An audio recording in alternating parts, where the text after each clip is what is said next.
Hey, welcome back to the Barbell Medicine Podcast. I'm Dr. Feigenbaum. I'm joined here with Dr. Baraki. This is another Q&A episode. And we like doing these episodes, potentially. We have a lot of questions to get through, so we're going to have a slightly different format this time. What I will do is I will play moderator, the first tank top wearing moderator that the internet has ever seen. And I will read the question. I'm going to give Dr. Baraki 1 minute to respond. I have a timer on my screen. Hopefully this shows up on YouTube. And then I'll give myself 1 minute to respond. It doesn't mean we're going to take opposing sides. However, that would make things interesting.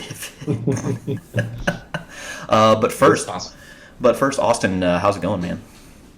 It's going all right. Life has gotten much better since I've finished in the CCU, and I'm back to the land of the living, people who are awake during the day and asleep at night, unlike you, I hear. Yeah, I have 10 days left in the intensive care unit. You know, it's funny, it's actually not funny at all, but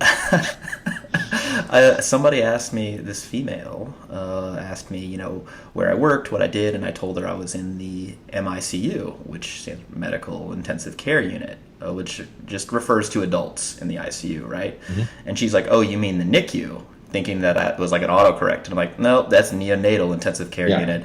And I was like, not to be confused with the PICU or the SICU, so the pediatric intensive care unit or the surgical intensive care unit. This is just medicine.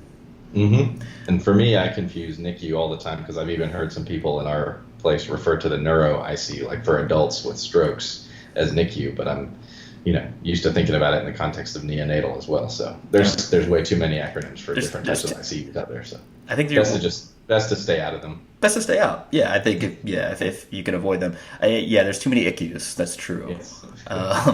Training is going okay. Training is, it's getting much better. It seems like my tendons are cooperating for the moment, and I'm slowly trying to build some momentum. Signed up for a meet at the end of September that I'm looking forward to attacking. And I think you probably saw that Lorraine trained for about 4 weeks, training twice a week and squatted 315. So I'll just go end it right now. Yeah, I think, basically this is what happens when you have a person who's got a storied athletic background, good genetic underpinnings, who gets exposed to good training methods. They show us all what rapid progress looks like. And Lorraine weighs what? She's like 95 pounds now? She's rebounded a little bit since intern year, so she's back around a 63 kilo. She's in the training weight. She's in the sub-junior weight classes. Yeah. So I mean, it was interesting just to see because in med school she was training much more regularly and trained consistently for about 18 months or so. And at the time, I think her all-time best squat was 303, and it wasn't a particularly slow 303. She had more in the tank, but she just never actually, hit more than that. And so literally probably no more than like 8 training sessions coming off of like nights, just like where she wasn't able to train at all. And then she just tosses up 315. It's just like, what the hell? Yeah, she takes like months of deloads. And then, so there you go. It just means she's due, right? This reminds me of actually, the Cardinals were in a World Series, or it was that, or like a division series, and it was like Game 7. Jim Edmonds was the guy. He was like our outfielder, and he would go on these crazy slumps where he'd be like 0-20 something, and everyone's like, friggin' Edmonds again, And so this is like, you want to pinch hit for him, but then you're like, he's pretty good batter sometimes, but he was like for like 0-17 or something like that, and Jimbo, the announcers were saying, the one thing that you can say about Edmonds right now is that he's due. He's due, and sure enough, statistically, he hits a dinger, and we move on. So she was due for some PRs, and I think that it's good for our depression. All right, last 2 intro questions, kind of unrelated to our podcast. What's been the craziest thing that you've diagnosed in the past 2 weeks?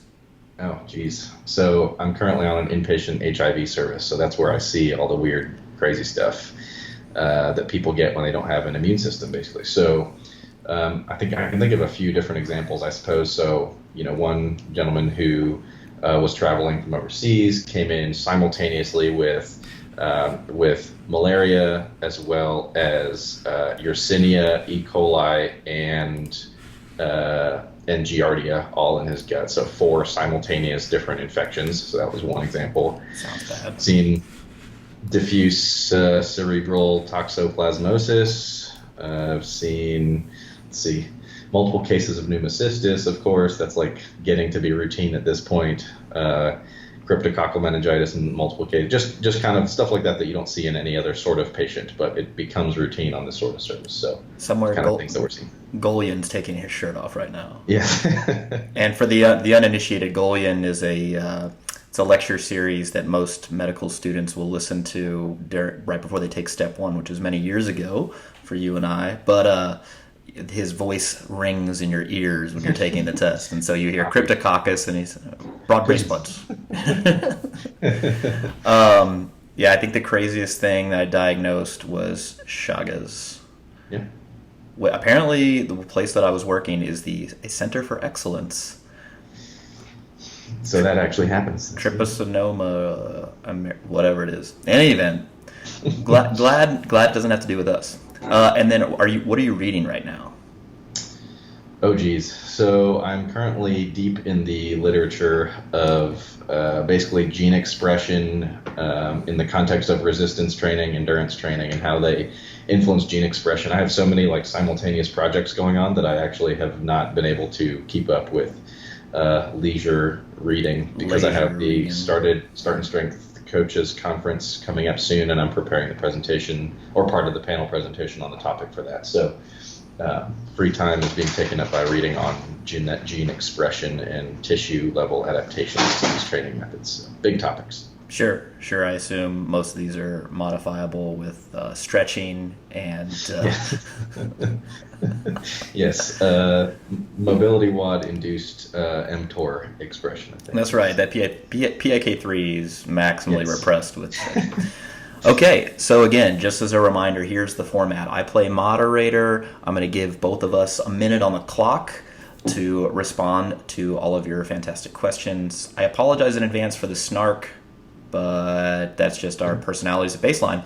So there's also personalities plus the fact that many of these questions we probably discussed in some form previously. So we'll do our best to be nice and not do things that make people think we're super smug and assume people's genders and things like that. Yeah. Also, don't be a misogynist and okay.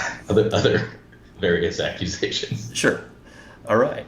3, 2, 1. We've got a minute to win it. Here we go. All right. So first question is from Tom Caliere. What is the tastiest piece of beef? Ooh. So there's a lot to choose from here. I typically tend to go for ribeyes. We actually, when I took that picture today, we actually ended up buying some sirloins, grilling them up. I think a good value steak for people who need something like that is if you can find a Denver cut. That's another actually good, tasty cut of meat. John Denver's a piece. But yeah, I really enjoy a good ribeye. So. I am more of and this is no surprise that I have a fancier cut of beef that I prefer. Is the Wagyu. Excuse me. Well, and the thing was, the first time I had it, I was having dinner with Mike Teixeira, right? And so all I see is market price next to the thing, and I'm like, oh yeah, it's probably not so bad. And they're like, oh, what are you getting? I'm getting the Wagyu. And then the waiter comes over, and I was like, oh, I'd like the Wagyu. He goes, oh, great. So it's $33 an ounce, 3-ounce minimum. I'm like, and I already committed myself to the Wagyu. So it's like, what's the smallest piece of meat that I can get without looking terrible? So I was like, yo, let me get 8 ounces of the Wagyu. I'm on macros, bro. I'm trying to. So word to the wise, don't do that. Yeah. All right. Next question. Is not a question. So I like that people ask. It's just statements like plant-based diet, how it affects strength training. Yeah. Right. Not a question. Or stretching, foam rolling, etc. Turns out, not a question. All right. Let's see. Why do you guys think strength and conditioning coaches for big professional sports teams, especially football and soccer, are so uninterested or against getting their athletes to do some heavy barbell training? That's a good question. It's something that has been discussed at length, kind of at least by Rip and Al in the starting strength community. I think it depends on the sport for sure. But there's a whole lot. I mean, coming from a different competitive sport myself, one of the biggest reasons is really going to be tradition. I saw lots of our training methods, our programming, stuff like that. When I swam, the strength and conditioning we did was a lot of it just seemed like the tradition thing that they've done for the longest time. And it was hard for them to wrap their minds around, leaving that tradition that has produced some of the greatest athletes in the sport that they've seen perform previously to try something seemingly new and experimental that seems less specific to their sport, since a lot of them are of the mindset that the training that they do, even outside of the context of their sport, needs to be sport specific. So I think those are probably the two of the biggest factors contributing here is kind of tradition and the desire to maintain as much sport specificity as possible, which is whole nother topic that we've kind of discussed at length elsewhere. At least that's what I saw personally. Allow me to play devil's advocate. I assumed that would be the case. Well, so you consider the people at the top end of sport, particularly like football, for instance. You've already selected for, the baddest of the bad, right? So you could make the argument that some of these folks may be strong enough relative to their cohort of other players. And what I mean by that, if you agree that nobody's going to, continue to get stronger in the professional ranks at the particular position, then you don't necessarily need to select for increased strength. And you've already selected for super explosive folks. And so I think what you have in the strength and conditioning folks' minds is that just a risk benefit. And in their brains, squatting, benching, deadlifting, pressing, whatever, particularly for high-end strength gains, may in their brains be, have too much risk compared to benefit. Although, again, if you really analyze this, that's not necessarily the case. So my overall sense is that you are correct. Convention, and then, what is everybody else doing? Right. And I think Rips mentioned something along those lines before where he said, well, as long as everybody agrees not to do this, then it's fine to continue along that. Yeah, in football, we need more James Harrisons, But the average length of the football career is, I thought it was less than 3 years on average, and you could actually make the argument that lack of strength potentially is contributing to, or lack of continued strength development or maintenance even is contributing to this injury epidemic that's taking people out of the league. Maybe, yeah. Could be. I haven't seen the study. Yeah. Oh, here's the joke, the ortho joke, Never mind. All right. What do you call two orthopedists and an EKG? Oh, that's a double-blind study, man. Everybody knows that joke. Those are the kind of jokes that internal medicine people like to tell. So. Yeah, exactly. And the ortho's like, I'm off work, though. Where are you guys at? Okay.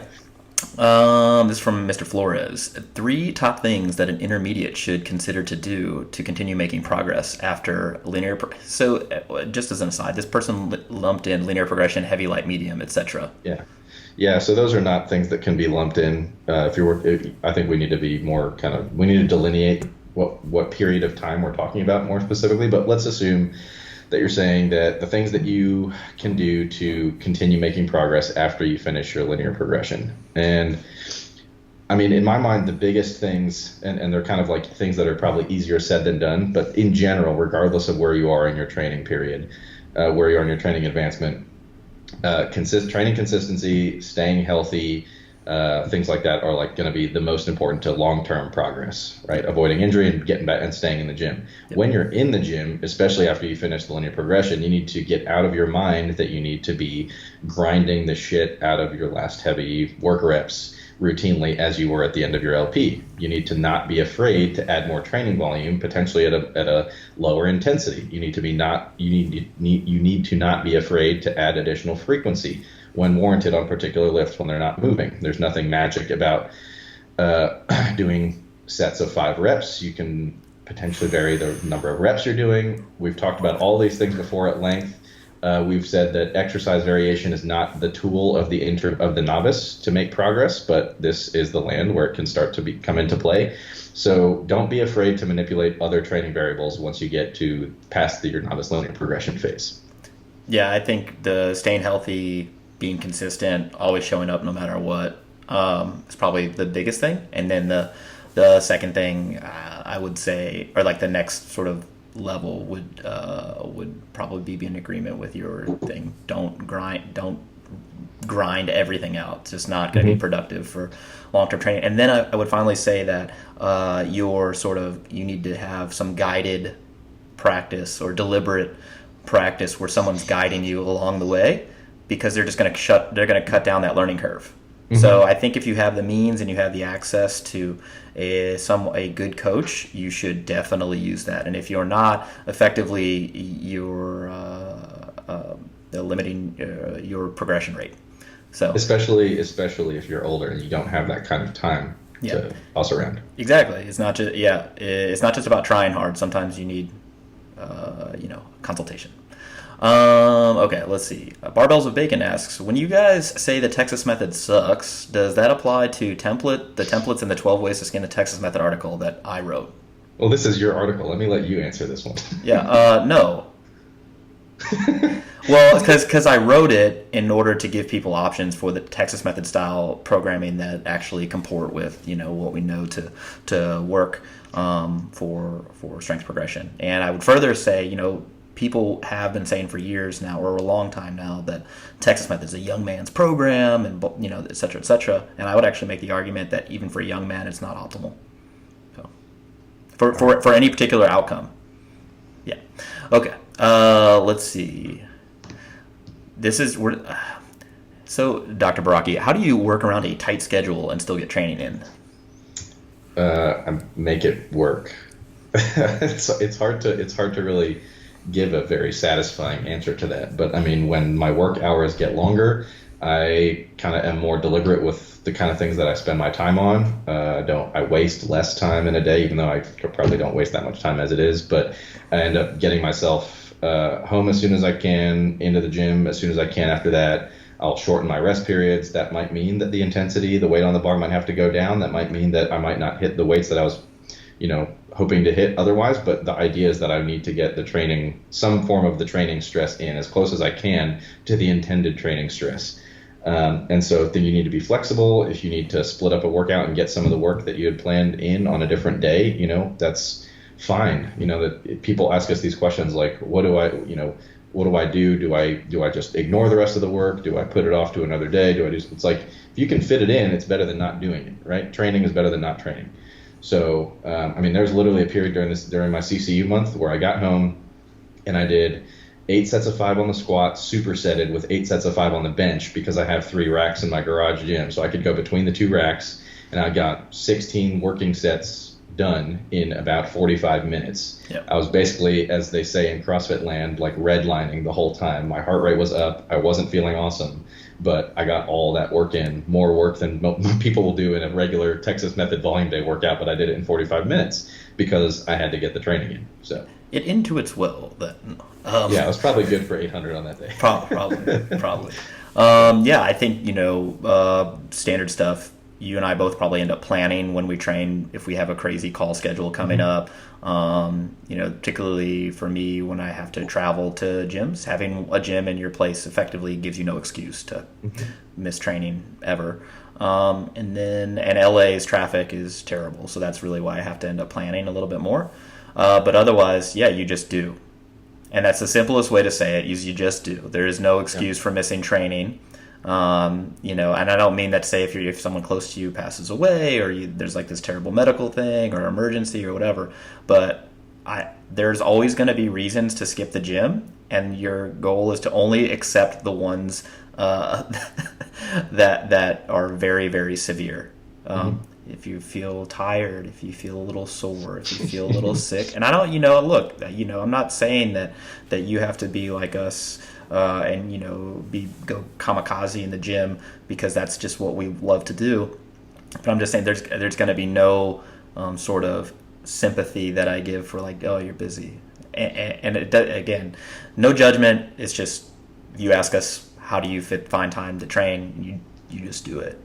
Yeah, and part of the context for this question is kind of like when people ask us, well, what should I weigh to be the, whatever, and we say, well, how strong do you want to be? Exactly. And so it's kind of the same situation, like, how good or how strong do you want to be? If you want to be the strongest possible version of you have to find every reason to train, and you can't be finding reasons to skip training. You need to get to the end of your training cycle and be able to look back and say, I did what I planned to do, and I didn't miss 30% of my training sessions or something ridiculous like that. How many training sessions do you think you missed in the last 3 years?